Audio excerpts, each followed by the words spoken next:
Morning mga ka-farmers. Ito pala yung nangyari kahapon. Ayan, yung sa pilapil pala ng fish pan yung nasira. Ayan, hindi masyadong ano guys. So okay lang yan. Madali lang yan ayusin guys. Pwede isahin na lang natin yung kahon. Ayan,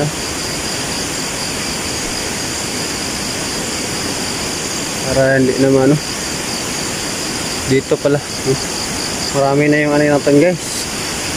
Paglagay ko yan, 3 lang, ang dami na yung water lily natin.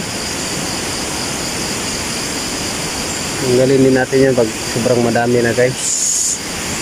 Ano?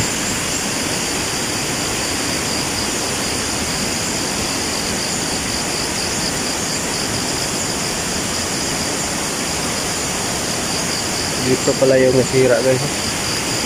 Ayan,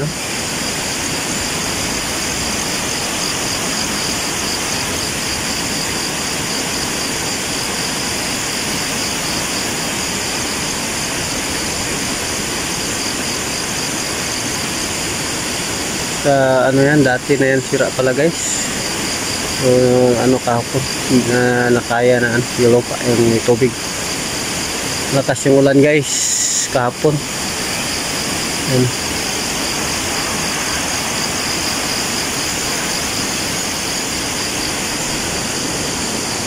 So doon pumunta yung iba guys.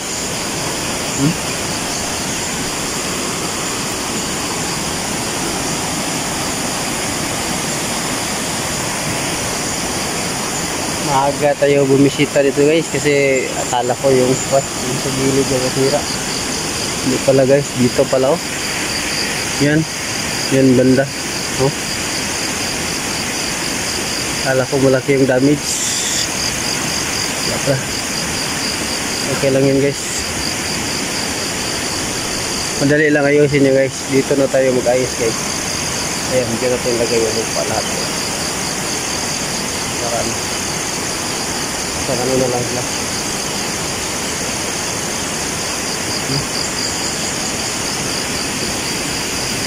So ayan yung nangyari kahapon guys sa ating fish pan.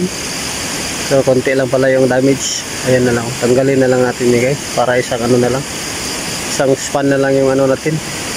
Halo na sila lahat. Yan, malaki naman din yung kabila.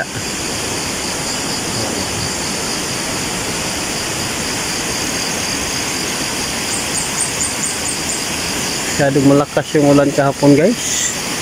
3 oras siguro yan bago humupa yung ulan.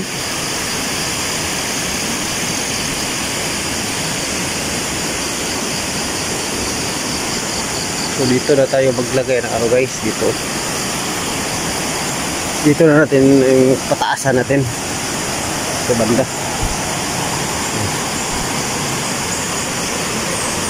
Ano man yan siya dyan guys. Okay lang yan, lagyan natin ng maraming lupa dito guys. Lagyan natin ayusin yan dyan, tanggalin na lang yan. Maraming salamat guys. Pa-like at pa-share at pa-subscribe na din sa ating video ngayon guys.